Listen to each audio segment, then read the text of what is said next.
मकान भी बना लिया है इल्ला माशाल्लाह। तो पुराने मकान का क्या यूज रखा? असल में जो पुराना मकान है पूरा मड का बना हुआ है। इस पेड़ को आपने ट्री हाउस में कन्वर्ट किया है, ऐसा क्यों किया है आपने? ये जो सब चीज़ें मैंने रखी है इसका अपना अपना पर्पज़ है।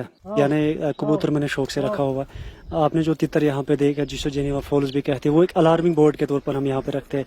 कौन कौन सी सब्जियां आप यहाँ पे उगाते हैं? और अब मैं यहाँ पे देख रही हूँ आप बी कीपिंग भी करते हैं। बी कीपिंग का भी मुझे शौक है और मैंने इसको इसलिए यहाँ पे लगाया है ताकि मैं लोगों को ये बता सकूँ कि अगर आप मतलब छोटे मकान में रहती हो, किराए के मकान पे रहती हो, कहीं पे भी रहते हो जहाँ पे बागबानी पॉसिबल नहीं है, तो आप गमलों में जो है अपने पेड़ के पौधे जो है उसका शौक आप पूरा कर सके। मुर्गे रखे, उनके बहुत ज़्यादा हेल्थ बेनिफिट्स है। इसकी हड्डी भी काली, मीट भी काला होता है, चमड़ी भी काली होती है। इतनी सब्जियां इतनी वैरायटीज में देख रही हूँ, क्या इनमें कोई खाद इस्तेमाल होती है या फर्टिलाइजर? आपके इस खूबसूरत से बगीचे में हमें कीवी भी मिल रहा है जो मार्केट में बहुत ज्यादा महंगा हो रहा है। ये वाले जो सेब है ये मैंने एक वैरायटी है प्रिजर्व करके रखी है। ये 35 ईयर पहले मेरे वालिद साहब ने शिमला से लाई थी। अब जनाब ये कौन सा पेड़ है और ये कौन से फल? ये परसिमन, जिसे जापानी फल भी कहा जाता है, उर्दू में इसे अमलू कहा जाता है। इसके मेडिसिन वैल्यू बहुत ज्यादा है। होता है गॉड्स फेवरेट होना। आपकी पूरी फसल को जो है एक चश्मा हाइड्रेट करता है। ये है जुबैर अहमद सोहेल साहब, जिन्होंने अपनी 40 कनाल की जमीन को पूरा एग्रीकल्चरल लैंड में बदल दिया है। इनके पास मेवे, फल, फूल, जानवर सब कुछ है और सब्जियां भी हैं, वो भी बहुत सारी वेराइटीज में। चाहे आप इस ऑल्टीट्यूड पे कीवी की बात करें, एप्पल की बात करें, और वो भी ऑर्गेनिक वे में जो है सोहेल साहब इस सब को उगाते हैं। चाहे पियर की बात करें या जापानीज जो एक्सोटिक फ्रूट्स होते हैं, वो भी सोहेल साहब इस ऑल्टीट्यूड पे उगाते हैं और काफी सारी वैरायटीज के ये जो है सब्जियां भी यहाँ पे बनाते हैं। इससे एक चीज जो है वो वाजिया हो जाती है कि अगर आपके पास एक चीज है जिसे आप यूज में ला सकते हैं और उससे आप अपना रेवेन्यू जनरेट करें, उससे अपना पैशन जो है वो कंडक्ट कर सके, तो वाई नॉट। साहब आपने तो हमें हैरान ही कर दिया। और क्या क्या चीजों का शौक रखते हैं, क्या क्या चीजें आप पालते हो? यहाँ पे मैंने बोर्ड्स रखे हुए हैं। बोर्ड्स के अलावा मैं शीप का भी थोड़ा सा शौकीन हूँ। डायरी भी मैंने यहाँ पे रखा है। हनी बीज भी मैंने रखी है। तो ऑर्गेनिक फार्मिंग भी साथ में, हॉर्टिकल्चर और एग्रीकल्चर भी चलाता हूँ। तो फ्लोरिकल्चर का भी मुझे शौक है। तो हम विंटर्स में भी सब्जी को यहाँ पे तैयार करते हैं। मैंने यहाँ पे काफी सारे जानवर देखे, तीतर देखे, कबूतर देखे, मुर्गियां देखी, काले रंग की मुर्गियां देखी। उनके बारे में भी बताइए। ये जो सब चीज़ें मैंने रखी है इसका अपना अपना पर्पज़ है। यानी कबूतर मैंने शौक से रखा हुआ है। आपने जो तितर यहाँ पे देखा जिसको जेनेवा फॉल्स भी कहते हैं, वो एक अलार्मिंग बोर्ड के तौर पर हम यहाँ पे रखते हैं। यानी मेरे फार्म पे अगर कोई भी जंगली जानवर मेरे मुर्गों के ऊपर अटैक करने आता है, बोर्ड्स के ऊपर अटैक करने आता है, तब वो खुद ही जो है एक किस्म का अलार्म दे देते हैं। उसके अलावा मैंने जो ब्लैक्स मुर्गे रखे हैं, उनके बहुत ज़्यादा हेल्थ बेनिफिट्स है। सरकारी तौर पर तो उसका 1200 रुपये का एक मीट का 1 kg बिकता है। उसका जो अंडा है उसमें हाई प्रोटीन अंडा होता है। मान के चलो अगर हमारे पास देसी जो अंडे होते हैं घर के, वो 8-9 अंडे, और वो जो है कड़कनाथ का 1 अंडा, वो बराबर उस, क्योंकि उसमें प्रोटीन जो है मात्रा ज़्यादा होती है। और उसके बहुत जब हम रिसर्च में जाते हैं, उसकी थ्योरी जब हम पढ़ते हैं, तो मुझे लगता है जितने भी बर्ड्स जो अंडे डालने वाली, उसमें सबसे ज़्यादा जो हमारी हेल्थ के लिए अच्छा है वो कड़कनाथ का ही है। तो मैंने यहाँ पे उसको इंट्रोड्यूस कराया पूरे जम्मू कश्मीर के लोगों को। फिर मैंने दिखाया कि हम इसको कैसे पाल सकते हैं, फर्स्ट स्टेज इसका क्या है, सेकंड क्या है, फिर सेल वगैरह का मैंने यहाँ से अपने फार्म पे। ये कबूतरों को आपने कब से ट्रेन करना जो है शुरू किया, कब से शौक? मुझे तकरीबन 4 साल पहले से शौक हो गया था। तब मेरा जो हाउस था, वो ये जो फार्म था, वो फार्म टाइप नहीं था। लेकिन जब मैंने स्टार्टिंग में 2-3 लाए, तो उसके बाद मुझे इतना लगाव इनके साथ हो गया। फिर मैंने अपनी बोली, इनकी ज़ुबान जो है मेरी ज़ुबान समझने लगी। सुबह शाम जब मैं इनके साथ खेलने लगा, दाना डालने लगा, तो ये जो मेरी तरफ जो है खुद ब खुद वो चीज़ें मेरी। आप इन्हें आओ कहते हैं या आपके पास आ जाते बिल्कुल हैं? बिल्कुल आज उनको पता है कि जुबैर जो हमें बुला रहा है, ये कोई खाना डालेगा या कोई खेल कूद हमारे साथ करेगा, तो ये बिल्कुल एकदम आ जाते हैं। और अब मैं यहाँ पे देख रही हूँ आप बी कीपिंग भी करते हैं। बी कीपिंग का भी मुझे शौक है। और ख़ासकर हम यहाँ पे जो बी कीपिंग है वो ऑर्गेनिक वे का बी कीपिंग है। वो ये फार्मी वाले नहीं है, जैसे जो जिनको बनाया जाता है फार्मों पे, फिर उनकी फैमिलीज़ को अलग किया जाता है। यहाँ पे जो शहद तैयार होता है उसके बहुत ज़्यादा मेडिसिनल वैल्यूज़ है। तो एक बल्कि 2-2 हज़ार का 1-1 kg यहाँ का जो शहद बिकता है। तो ऐसा कोई चीज है जो आप नहीं करते हैं या जिसका शौक आप नहीं रखते हैं? आप मधुमक्खियों की बात करें, कबूतर, मुर्गियां, तीतर, भेड़, सब कुछ ही आप करते हैं? तो अब मुझे शौक है इसका फ़िश फार्मिंग का, लेकिन यहाँ पे हमारे पानी की अवेलेबिलिटी नहीं है। तो इंशाल्लाह मैं उस पे सोच रहा हूँ कि ऐसी कोई स्पेशीज़ लाऊँ यहाँ पे, जो एक ही बार में पानी में भर दूँ, पांड में भर दूँ, और वो जो है मेरी सालों साल चले। तो बाकी सब चीज़ों पे ऊपर जब अब भी हम बाग में जाएंगे, यहाँ पे कीवी देखोगे आप, तरह तरह के सेब है, मैं आपको पलम, पीच, एप्रिकॉट है, ओलायो तक मैंने यहाँ पे ट्राई किया। गमलों के पे मैंने सेब को तैयार किया। वेजिटेबल्स में आपको मैं प्रैक्टिकली दिखाऊं, जो मैंने फर्स्ट टाइम जो है इस एलिवेशन के ऊपर काफ़ी काम, मैं एक किस्म का तजुर्बा मैं कर रहा हूँ। तो मैंने हाइब्रिड टमाटोज़ यहाँ पे लगाए, स्क्वाशेस लगाई है, बैंगन्स लगाई है, तो कैप्सिकम मैंने यहाँ पे ट्राई किया है, मैंने कद्दू टाइप के ट्राई किया है। तो फर्स्ट टाइम हमें कीवी भी यहाँ पे तैयार हो गया। तो उसके अलावा हमने तुर्की से चैंडलर वालनट वगैरह, उस मान के चलो जो भी टेम्परेट जोन में बनता है, हमने कोशिश की है कि हम खुद उसका ट्राई करने के बाद फार्मर्स को बता सके कि ये जो चीज़ है यहाँ पे ये बन सकता है और इसकी हम फार्मिंग करते हैं। फार्मिंग ही नहीं बल्कि इससे हम पैसा कमा सकते हैं। देखिए, जैसे आपने ऑलिव का बोला, इस ऑल्टीट्यूड पे ऑलिव को ग्रो करना ये नेक्स्ट टू इम्पॉसिबल जो है माना जाता है, तो कैसे? मुझे एक जुनून है, अगर आप कहेंगे तो फार्मिंग को मैं एक ही वर्ड्स में कन्वर्ट करूँगा, वो मेरा जुनून है। फार्मिंग मेरा जुनून है, ये मेरा शौक है। किसी को किसी चीज़ का भी शौक हो सकता है, लेकिन मुझे फार्मिंग का जुनून है। मान के चलो पूरे हमारे जम्मू कश्मीर में मुझे कोई भी चीज़ मिले ना, दिखे ना कि ये टेम्परेट जोन में बन सकती है, मतलब गुंजाइश थोड़ी सी होगी, मैं उसको यहाँ पे ला कर इंट्रोड्यूस करता हूँ। और मैं अपने फार्म पे इसके अलावा हर्ब्स पे भी यहाँ पे मतलब उसको जोड़ने की कोशिश जी, करता हूँ। हम यहाँ हर्ब श्रब सब कुछ देख रहे हैं। ये गुलाब जो है ये भी आप ही ने उगाए हुए हैं। जी अल्हम्दुलिल्लाह, मुझे बहुत ज़्यादा शौक़ है फूलों के, जानवरों के साथ साथ फल सब्जियों के साथ साथ मुझे फूलों का भी शौक़ है। तो मैंने लेवेंड्रा, यहाँ पे जो फूल की आपने बात की, लेवेंड्रा जिसका बहुत पर्पली रेवोल्यूशन जिसे कहा जाता है, जो टफ टेरेस टाइप जो लैंड होगी या बैरल लैंड जिसे हम कहेंगे, उसमें जो उगाते हैं, तो मैंने यहाँ पे इंट्रोड्यूस करवाया। तो इसी साल मैंने 2024 में 90,000 प्लांट्स CSR जम्मू से ला के फार्मर्स को मुफ्त में डिस्ट्रीब्यूट किए हैं। सेब जो है हमने गमलों में उगते हुए देखे, उस बारे में भी बता दे, वो देखिए आप। तो मैं दिखाऊंगा आपको, ये M27 इसे कहते हैं, सबसे डार्क फ्रूट स्टॉक होता है। इसमें जो करेक्टर है वो रूट का ही होता है, क्योंकि सबसे छोटा, ये बढ़ता नहीं है ज़्यादा। मैंने इसको इसलिए यहाँ पे लगाया है ताकि मैं लोगों को ये बता सकूँ कि अगर आप मतलब छोटे मकान में रहती हो, किराए के मकान पे रहती हो, कहीं पे भी रहते हो जहाँ पे बागबानी पॉसिबल नहीं है, तो आप गमलों में जो है अपने पेड़ के पौधे जो है उसका शौक आप पूरा कर सकते ये हो। वाला तो ये रेडला वाला है, इसकी थ्योरी जो है अलग ही है, इसके काफ़ी हेल्थ बेनिफिट्स है। ये अंदर और बाहर से भी लाल होता है। हाँ, ये मैं आपको बताऊँ, कश्मीर में जब मैंने पहली लाई थी तो 150 रुपए की एक टहनी मैंने लाई थी। ये जब टहनी लाई थी, ये पौधा तो कास्टली रहता है। टहनी मैंने जब फर्स्ट टाइम आया था कश्मीर में, मुझे लगता है शायद 2000 के आसपास में प्लांट्स बिकते थे कश्मीर में, लेकिन इसके मार्केट वैल्यू ज़्यादा नहीं है, लेकिन एक शौक के तौर पर लोग इसको लगाते हैं। जी, मकान भी बना लिया है इला माशाल्लाह। तो पुराने मकान का क्या यूज रखा? असल में जो पुराना मकान है पूरा मड का बना हुआ है। मेरी दादी जो 100 साल की है, उसको भी पसंद है। मेरा वालिद साहब 70 साल का है, मेरी वालदा भी 65-70 साल की है, तो उनको ज़्यादा पसंद है कि मिट्टी के घर में रहना। और मेरे पास भी अक्सर लोग आते हैं, मैंने एक रवायत को ज़िंदा रखा हुआ है।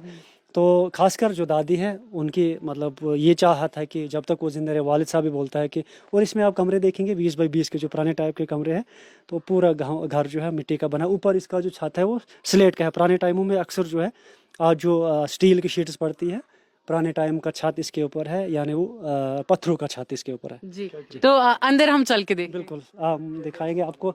तो मैंने जो ये चीज़ें आपको बताई, साथ साथ में मैं पोल्ट्री भी करता हूँ, मतलब अपने फाइनेंस कंडीशन जो है उसको ठीक करने के लिए मैं थोड़ा पोल्ट्री पे भी काम करता हूँ। तो पोल्ट्री का मेरा थोड़ा यहाँ पे मतलब वही मैंने कहा, मैं फार्मिंग को एक ही वर्ड में अगर आप कहोगे इसको कंक्लूड करो, तो मैं कहूँगा कि ये मेरा जुनून है। मैं हर चीज़ को फार्मिंग के हर चीज़ को मैं सीरियस लेता हूँ। हाँ, चाहे छोटा काम हो या बड़ा काम हो, मैं इसको बहुत सीरियस लेता हूँ। अभी मेरे पास जो भेड़ू मेरा है वो मैंने एक बंदे को दिया पालने के लिए, तो उसको भी मैं अपने इसके बाद जो है साथ साथ रखने की कोशिश करूँगा। इतनी सब्जियां, इतनी वैरायटीज में देख रही हूँ, क्या इनमें कोई खाद इस्तेमाल होती है या फर्टिलाइजर्स इस्तेमाल होते जी बिल्कुल नहीं, हम जहाँ पे जो सब्जियों का काम जितना भी करते हैं वो ऑर्गेनिक वे में हम करते हैं।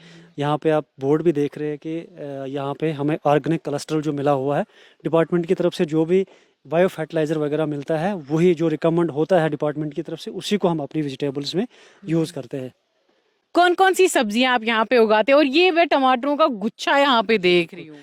ये जो सब वैरायटियाँ यहाँ पे हाइब्रिड की वैरायटी है, ऑर्गेनिक वे में हाइब्रिड वैरायटी लगा। अब इसमें बड़ी बात ये भी है हुदा जी कि मैंने इसको प्रॉपर गैपिंग में लगाया है। यानी जो भी किसान होता है वो अपने पुराने रवायती अंदाज में जब एक फसल को लगा देता है तो वहाँ से उसकी प्रोडक्शन कम आती है, फिर वो लास्ट पे दोष देता है कि यहाँ सीड अच्छी नहीं थी या ज़मीन अच्छी नहीं थी। लेकिन प्रॉपर फर्टिगेशन अगर हो, प्रॉपर गैप अगर हो, पौधे से पौधे की दूरी हो, तो हमारे पास जो है फसलों की कोई कमी नहीं रहेगी। और दूसरी बात यह है कि आपके चैनल के ज़रिए से मैं जितने भी फार्मर मुझे देख रहे हैं सीड का सिलेक्शन जो है वो सबसे ज़रूरी है। एक तो सॉइल आपकी सही होनी चाहिए और उसके बाद सीड, अगर उसमें फिर मेहनत कम ज़्यादा भी हो चलेगा, लेकिन सीड की सिलेक्शन आपकी सबसे बेहतर होनी चाहिए। और फर्स्ट बार हमने यहाँ पे ट्राई किया मल्चिंग शीट का, यानी मल्चिंग शीट का अगर आप फ़ायदा बोलेंगे तो इसमें नमी एक रहती है, वो कंटिन्यू नमी एक रहती है। जो भी न्यूट्रिएंट्स वगैरह हम इसमें डालते हैं तो वो जो है रूट्स के लिए अवेलेबिलिटी बनती रहती है, मतलब आसान एक रहता है, फिर रूट्स उसको अच्छी तरीके से ले एब्जॉर्ब लेता है। करते हैं। हाँ, तो आप यहाँ पे जो टमाटर की जो खेती देख रहे हो छोटी मोटी, जो मैंने छोटा सा ब्लॉग एज ए तजुर्बे के लिए मैंने किया, ये बड़े बड़े फार्मों पे आपको इतने हेल्दी प्लांट्स जी, मिलेंगे। और मैं ये वायरिंग भी देख रही हूँ, क्या है ये कीवी का है, हम थोड़ा आज आपको हम कीवी भी दिखाएंगे, जी, क्योंकि फर्स्ट यहाँ पे आप कीवी हाँ, भी। हाँ बिल्कुल, फर्स्ट टाइम मेरा जो यहाँ जो एलिवेशन है 6000 एलिवेशन की है, 6000 एलिवेशन के ऊपर मैंने फर्स्ट टाइम कीवी को ट्राई किया था 3 साल पहले, और तीसरा साल है, तो अल्हम्दुलिल्लाह इस बार यहाँ पे इसका फल हमें आ चुका है। तो इसके बारे में जो है हमारे जम्मू कश्मीर के, मेरी नहीं बल्कि पूरे जम्मू कश्मीर का फ्यूचर, फार्मरों का फ्यूचर अगर हम कहेंगे वो कीवी में है, क्योंकि इसके हेल्थ बेनिफिट्स बहुत ही ज़्यादा, इसमें फाइबर बड़ी मात्रा में पाया जाता है और ये बनाना जो है बहुत ईजी है। और इसमें पेस्टिसाइड बिल्कुल भी नहीं लगता है, जैसे हम सेब वगैरह की खेती करते हैं उसमें मतलब हमें कास्ट से बाज़ाब्ता यूनिवर्सिटी से उसका चार्ट निकलता है, इस टाइम में ये दवाई है, दूसरे स्टेज में वो दवाई है। इसमें ऐसा कुछ भी नहीं है। इसमें आपको अगर ऑर्गेनिक वे में करेंगे तो गोबर चाहिए आपको, और इनऑर्गेनिक वे में करोगे तो आपके पास यूरिया होना चाहिए और कुछ एसेंशियल न्यूट्रिएंट्स आपको चाहिए। उसके बाद जो है बाकी इसमें कोई काम नहीं होता। और इसमें सिर्फ एक गैपिंग की आपको ध्यान जरूर रखना चाहिए, क्योंकि इसको प्रॉपर आप गैप देंगे तब जाके ये सही वे में जाएगा। अभी आप जो बता रहे हैं कि तारों का क्या लगाने का फ़ायदा है, अभी मैं थोड़ा अंदर की तरफ में जाऊंगा, मैं आपको जी। दिखाऊंगा। यहाँ पे जो जैसे यहाँ पे जो कीवी का पौधा है, मैंने ऊपर जो है टी बार के सहारे तारों को ऊपर चढ़ाया है। अब जो इसकी बेलें हैं ना, ये इसके ऊपर चढ़ेंगे। इसका जो फंडा है, मतलब ये क्लाइंबर है, इसको हमने सपोर्ट देनी पड़ती है। तो और प्रॉपर वेंटिलेशन में इसका जो फ्रूट है वो प्रॉपर वेंटिलेशन में होना चाहिए, वो ज़मीन के नज़दीक नहीं होना चाहिए। तो इसलिए इनकी जो तारों का पूरा जाला इसके ऊपर हमें बिछाना पड़ता है। इसमें भी बहुत सारी वैरायटी है। हमने यहाँ पे जो हमारा जो सैंपल आया हीवर्ड और एलिसन में आया है, हीवर्ड में साइज़ अच्छा बनता है और एलिसन में जो साइज़ कम बनता है।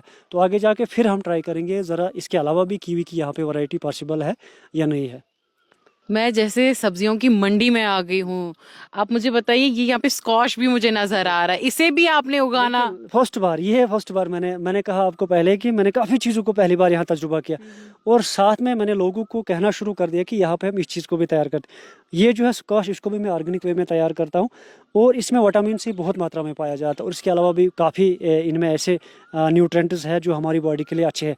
तो और इसका उगाने का तरीका सबसे अच्छा है। पुराने टाइमों में हम क्या करते थे, जिसको हम कश्मीरी अल्ल कहेंगे, उसको जब हम उगाते थे वो पौधा जो 30-40 फुट बड़ा बनता था, उसके लिए हमने बड़ी फिर वो टी बार वगैरह वो चीज़ें बनाओ, लेकिन उसका अल्टरनेट मुझे लगा ये स्क्वाश है। तो आपने अच्छा सा सीड लाना है, उसको प्रॉपर गैपिंग 4 फुट पौधे से पौधे की दूरी, और रो टू रो की दूरी भी 4 फुट की रखेंगे आप, तो आपके पास जो है ऑर्गेनिक वे में जो है घर में स्क्वाश तैयार हो जी, जाएंगे। इस डिसेंट जो दूरी आपने रखी है ना, इससे मैं भी बता सकती हूँ टमाटर की कौन सी फसल है, स्क्वाश की कौन सी। बहुत डिसेंट तरीके में जो है ये अलग हो रहे हैं और ये इंटरमिंगल नहीं हो रहे हैं। बिल्कुल, इसको रखना पड़ता है। आप देखिए अब इसमें ऐसे हम कहेंगे केमिकल्स निकलेंगे जो टमाटो के लिए हार्मफुल है, या कुकम्बर के लिए हार्मफुल है, या बाकी चीज़ों के लिए। तो इसलिए इसको प्रॉपर अपनी स्पेसिंग में रखते हैं हम। अगर इसमें हमने कल कोई फर्टिगेशन थोड़ा सा ज़्यादा डालना है, गोबर ज़्यादा डालना है, पानी की रिक्वायरमेंट किसी पौधे में ज़्यादा होती है, किसी में कम होती है, अगर किसी में जो थोड़ा सा ज़्यादा पानी डाल दिया, वहाँ रूट रॉट का खतरा है। तो इसी करके हम जो है अलग अलग ब्लॉक्स करते हैं, और ताकि और यहाँ पे फार्म पे लड़के भी आते हैं, जो मेरा छोटा सा फार्म यहाँ पे लड़के भी आते हैं, तो उनको भी मैं सिखाता हूँ कि इस वे में हम इस चीज़ को कर सकते हैं। इस पेड़ को आपने ट्री हाउस में कन्वर्ट किया है, ऐसा क्यों किया है आपने? असल में ये जो पेड़ है, यहाँ पे बर्फ़ अच्छी पड़ती है, 6000 फुट की 6000 फीट एलिवेशन पे हम रहते हैं, तो बहुत ज़्यादा बर्फ़ पड़ती है। इसकी उम्र भी बहुत ज़्यादा थी, तो बर्फ़ के कारण ये कट गया था, मतलब ये ख़त्म टूट गया था और नीचे गिर गया था। तो मैंने सोचा जो ज़ाया हो जाएगा, तो क्यों ना ऐसा किया जाए कि ऊपर इसके छोटा सा ट्री हाउस बना लिया जाए।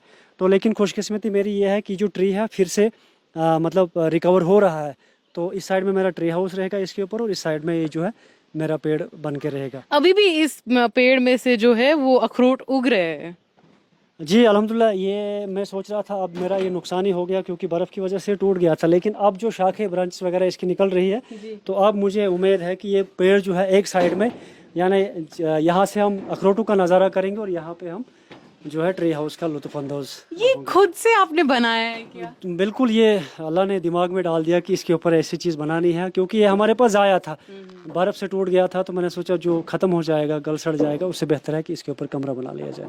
ये आप देख सकते हैं कितना खूबसूरत सा व्यू आप यहाँ से देख सकते हैं। और इस चीज से हमें ये पता चलता है कि अगर आप अपनी इमेजिनेशन को क्राफ्ट कर सकते हैं ना, तो आप इतना खूबसूरत सा व्यू अपने लिए तैयार कर सकते हैं। आपको किसी डेस्टिनेशन पे जाने की जरूरत नहीं है, सिर्फ अगर आप मेहनत करने के लिए तैयार है और अपने ड्रीम्स को ट्रू करने के लिए तैयार हैं। आपके इस खूबसूरत से बगीचे में हमें कीवी भी मिल रहा है, जो मार्केट में बहुत ज्यादा महंगा हो रहा है, पर्सनली मेरा फेवरेट भी है। तो इस ऑल्टीट्यूड पे कैसे उगाने की जो आपने सोची? वो मैं फिर से कहूँगा कि मेरी फार्मिंग मेरा जुनून है, मतलब मैं बड़े शौक से करता हूँ, तो मैंने सोचा यहाँ पे ट्राई की, इतना काम तो मैं कर लेता हूँ, कीवी को भी यहाँ पे ट्राई कर लेता हूँ। तो फाइनली जब मैंने 3 साल पहले यहाँ पे कीवी पे लगाया था, तो बहुत सारे लोगों ने ये बताया था, जब मैं सोशल मीडिया पे डालता, वो कह रहे थे इस अल्टीट्यूड पे बनना यहाँ पे नामुमकिन सी बात है। तो फाइनली मैं इस बार खुश हूँ कि मेरे कीवी आर्चर्ड में सैंपल आ चुका है, और अच्छे साइज़ में। और कीवी की मैं अगर बात करूँगा, पूरे फार्मर जो जम्मू कश्मीर के फार्मर, ये हमारा फ्यूचर है कीवी, अगर हम बात करेंगे। अभी देखो, मैंने जिक्र किया कि पेस्टिसाइड उसकी भरमार होती है हमारे एप्पल आर्चर्ड में। कीवी में ऐसा कुछ भी नहीं, इसको सिर्फ नाइट्रोजन चाहिए, चाहे आप वो गोबर की शक्ल में दे दो या आप यूरिया की शक्ल में दे दो। ऑर्गेनिक वे में अलग मेथड है और इनऑर्गेनिक वे में अलग मेथड है। तो बाकी इसका, और बंदर भी खासकर इसको नहीं खाते। जहाँ बंदर वाले इलाके हैं, वहाँ पे अगर हम कीवी को उगाएंगे तो बंदर भी इसको नहीं खाता है, क्योंकि बंदर क्या जानेगा इसका स्वाद। मतलब हम इंसानों को पता है कि इसके जी। मेडिसिनल वैल्यूज़ क्या है। हाँ। अक्सर ऑपरेशन वगैरह जब होते हैं किसी भी पेशेंट को, तो उससे डॉक्टर फर्स्ट रिकमेंड यही करते हैं कि इसका जो है मतलब इसका जो रस है वो पिया जाए, और इसके जो दाने हैं मार्केट से खरीद के वो ला के जो इसको खाया जाए। मार्केट में भी ये बहुत महंगा मिलता है। ये अगर हम, मतलब हम जहाँ पे, मैं डिस्ट्रिक्ट रामन की अगर मैं बात करूँगा, यहाँ पे एक दाने की कीमत 35 से 40 रुपए है, वो भी सेकंड ग्रेड वाला। फर्स्ट ग्रेड वाले की कीमत जो है 60 रुपए है, 65 रुपए है।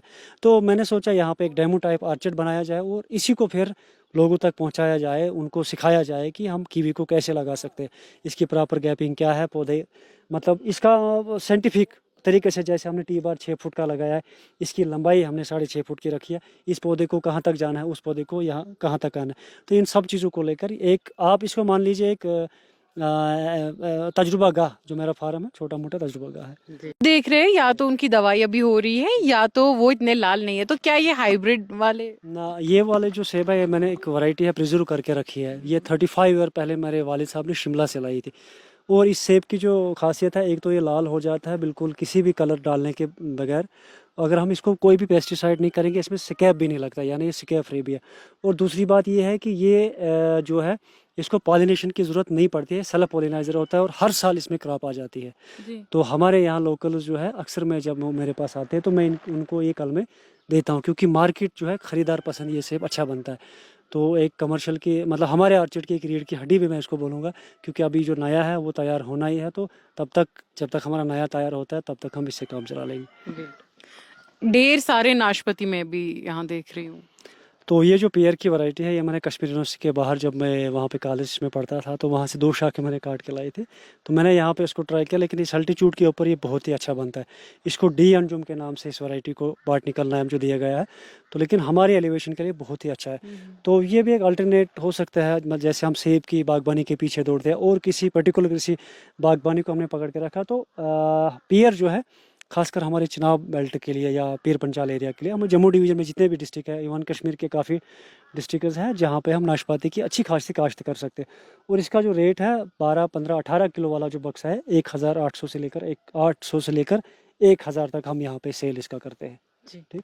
ये आपने कहा कि बहुत ट्रेंडिंग है, बहुत मशहूर चीज है, क्या नाम कहा आपने इसका? ये जो वैरायटी है टीरेक्स गाला है, ये टिश्यू कल्चर के ऊपर है। रजत बायोटेक शिमला से इन प्रोडक्ट्स को मैंने इंपोर्ट किया था। तो ये जो इसका जो कैरेक्टर है टिश्यू कल्चर के ऊपर, इसे कहा जाता है कि इसकी जो थ्योरी है, मतलब ये डिजीज़ फ्री इसका जो फल बनता है, और इसका जो साइज़ है वो अच्छा आ जाता है, और कलर भी इसका अच्छा आ जाता है।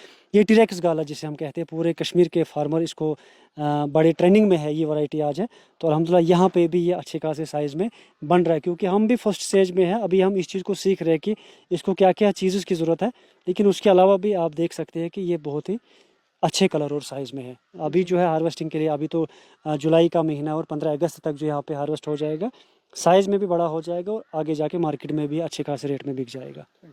अब जनाब ये कौन सा पेड़ है और ये कौन से फल? ये परसिमन, जिसे जापानी फल भी कहा जाता है, उर्दू में इसे अमलू कहा जाता है, इसके मेडिसिनल वैल्यू बहुत ज़्यादा है। तो जब हमने स्टार्टिंग में लगाया था तो सब लोग यही कहते थे कि इसके जो है कमर्शलाइज को हम नहीं कर सकते, लेकिन बाद में डिपार्टमेंट ने भी थोड़ी सी टेक्निक्स हमें बताई कि इसको हम सेल वगैरह कैसे कर सकते हैं। तो फाइनली जब लोगों को मैंने बताया कि इसके हेल्थ बेनिफिट्स ये है, अगर इसके खाएंगे हम, इसके क्या क्या फ़ायदे हैं, क्या क्या विटामिन इसमें है, तो फिर अल्हम्दुलिल्लाह आगे जाके हमारे इलाके में ये चीज़ जो है कमर्शलाइज हो गई। तो जापान में इसकी खेती बड़ी मात्रा में की जाती है और ख़ासकर चाइना में। तो अब जो है लोअर एलिवेशन, जिसे हम 4000 नीचे वाली जो एलिवेशन जहाँ पे सेब वगैरह नहीं बनता, वहाँ के लिए ये वैरायटी जो है बिल्कुल फिजिबल है। अब लोग जो है इसकी तरफ जाने लगा है। तो मैं इसकी खुद प्रॉपर प्रैक्टिस करता हूँ, यानी खुद प्रूनिंग इसकी करता हूँ। इसको उतार के कैसे, इसकी शेल्फ लाइफ क्या है, छिलका उतार के सुखाना है। तो इसका जो है टेस्ट भी बहुत ही कमाल का होता है।